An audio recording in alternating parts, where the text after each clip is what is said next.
In this lesson, we are going to discuss layers. Layers in InDesign is very, very important. It's good for organization. It's good for arrangement. It's good for collaboration. Now, wanted to say one thing is that many people, when they work with InDesign, never touch the layers panel. So I'm not encouraging that, but I just want you to know that if you're not going to work with the layers panel, it's totally okay. But it is very good for organization. So we're going to go ahead and take a look at this document, and we're going to see how this document is organized. And we're going to see how we can play around with the layers panel to modify it, add to it, delete it, and also, again, get organized with our layers to really see the value of working with layers. So I'm going to bring up my layers panel right over here. Again, if it's not available to you, just go to Window and bring up Layers. And I'm going to bring this back over to here. I'm going to dock my alignment back over there. Now, you're going to see that I have 4 parent layers. So what do I mean by that? Well, if I click on icons, for example, I have a whole bunch of sub layers within there. Okay, so for all these different icons that I have inside of there. Okay, great. So if I go to text, you'll see here I have page 6, page 7, and I have some other content that's inside there. That's all the text that's on this particular page. Okay, when you start a new document, for example, I'm just going to go back over here to my Fabio's Flavors document. We can see here this has some content on there, but let's go ahead and take a look at that. One layer, but a whole bunch of content on there. Okay, let's go back to icon alignment. Notice this one just says layer 1, and that's it, but there's a whole bunch of children living inside there. So this is an example of a very unorganized type of layer panel, right? For a particular type of document, there are no sort of sub-layers to organize our content. So if we come back to our proposal, you're going to see here how this is organized by text, by icons, by images, and also potentially if you have some other kind of bottom shapes.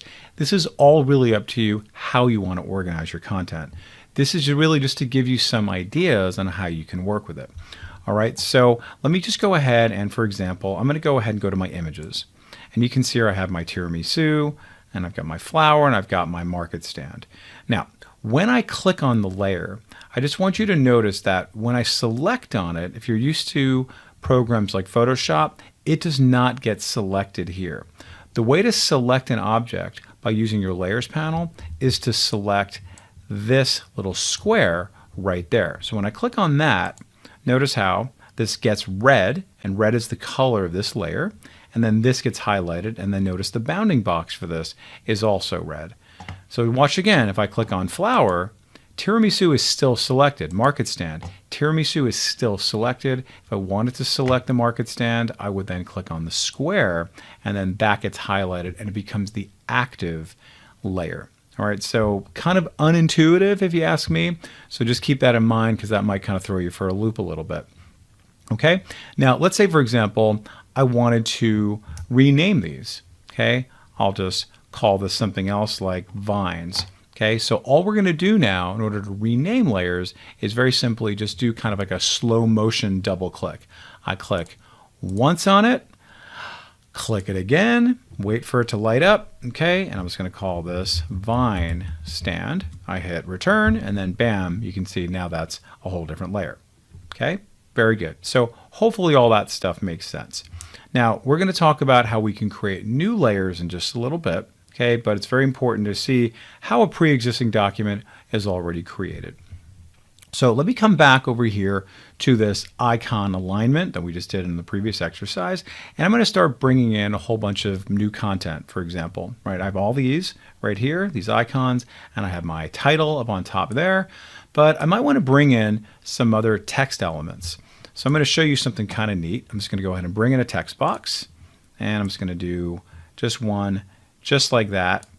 And from here, I'm going to do some text placeholder, right? Because I don't have any text right now. So if I go over to here to type, I'm going to come way down to the bottom and say fill with placeholder text. And you can see that's really nice. It saves me the time of having to actually type it out. And I have some urgency to know how this is going to lay it out. So that actually really helps. Okay, very good. So now I have that all set up. Now the next thing I'm going to do is show you some really cool ways to clone our objects. Okay, so we're going to clone by holding down the Alt or Option key, and also we're going to hold down the Shift key, because what the Option key does, or the Alt or Option key does, it clones it, and the Shift key keeps it aligned. Okay, so let me do that one more time without talking. Bam, perfect. Look at that, beautiful. And you can see how that's a huge time saver. So anytime you want to clone something, anytime you want to even align it, you do your Alt or Option key. Now, let's see what's going on in my Layers panel. Believe it or not, a whole bunch of stuff just came up here. So things are starting to get a little bit unruly, and I need to start organizing all of this content. Okay, so I want to have a layer for my text, and I want to have a layer for my icons. So what do? I'm going to click on, first of all, this Create New Layer, and now I'm going to see I have two layers. One is called Layer 2, one is called Layer 1, one is going to be red, and one is going to be blue. All right, but I need to rename these, just like how I saw with my icons and my images on that last document. I'm going to go ahead and just call this one Text,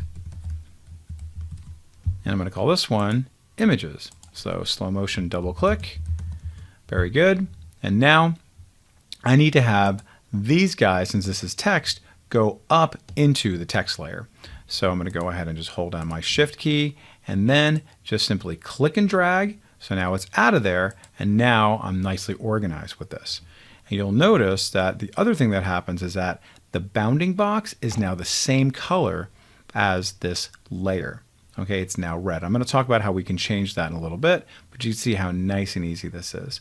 Okay, and this guy also needs to be up there, so I'm going to go ahead and drag that up here. That's going to be on top. Cool. Now that is feeling and looking really good, and I have this other one here. I'm going to make this is just going to be like shapes.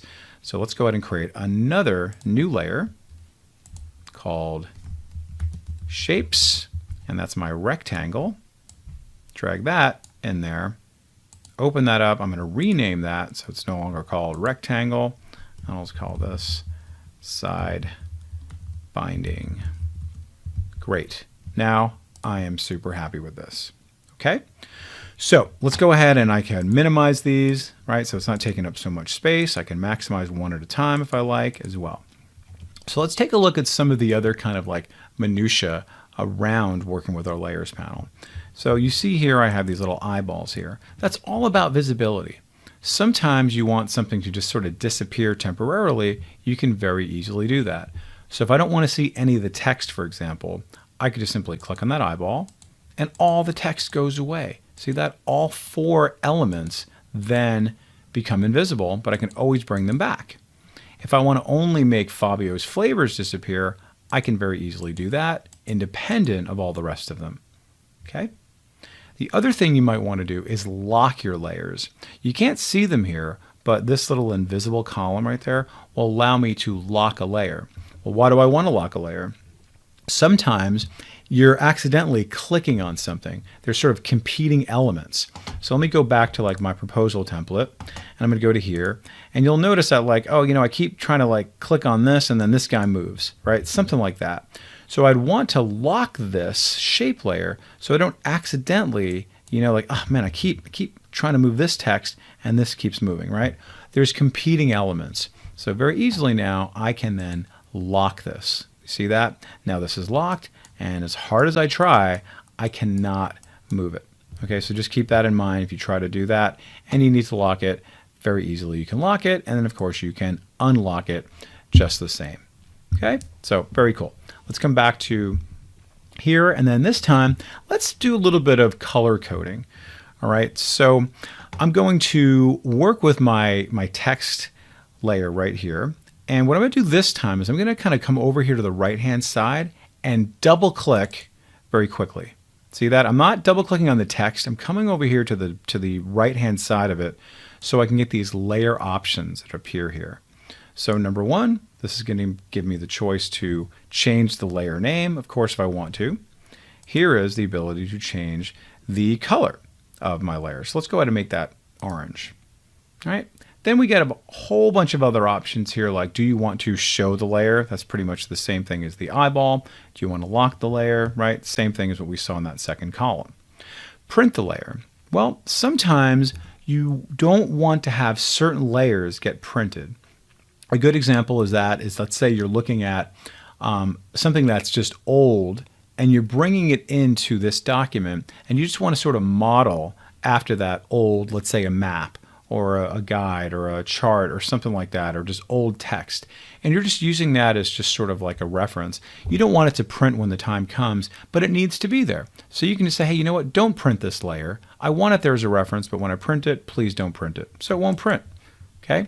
We talked about guides, right, earlier in another lesson. Maybe you want to show the guides or not show the guides on that layer. And do you want to lock the guides? So therefore you can't move them around like I did earlier. You can't move them around. You can lock them. All right, so lots and lots of good options there. So I'm going to go ahead and just say okay. And now these are orange, that's orange, and looks really good. All right, so I'm feeling pretty happy about that. One last thing I want to show you is about kind of stacking order of things. All right, let's go back to our proposal here. And what I'm going to do is I'm going to create kind of like a little bit of a kind of a collage, if you will, with these. Okay, let's just go ahead and do something like that.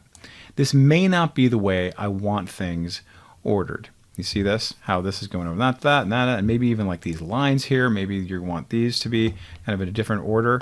So the layering is very literal, where the top layer, whether it's the actual parent layers or the children layers, they need to be in a certain order in order for them to be presented as forward or in the back. So let's just work with the images, really simple. So you can see I want to have my tiramisu below the flower. So what I'm going to do is make sure it's selected and then just simply drag it below, and you can see just like that, that's now below it. It's as easy as that, right? Very intuitive, hopefully very linear. Let's go ahead and do the same thing for my vine stand, and I'm going to make that go above the flower. Drag that up. All right, and there you go. And I actually don't like that, so I can very easily bring that back, and that looks pretty good. Okay, so you really want to practice this. Take a look at some other documents maybe that you've inherited, but very, very valuable tool for organizing, for collaborating, for communicating, and just really saving yourself a lot of time because everything is already organized, everything is labeled. Some things are going to be hidden, some things are going to be locked, some things will be color-coded. It is an incredibly valuable tool. All right, so pause the video, practice this, and we'll see you in the next lesson. If you're not a subscriber, click down below to subscribe so you get notified about similar videos we upload. To see the full course that this video came from, click over there. And click over there to see more videos from Simon Says It.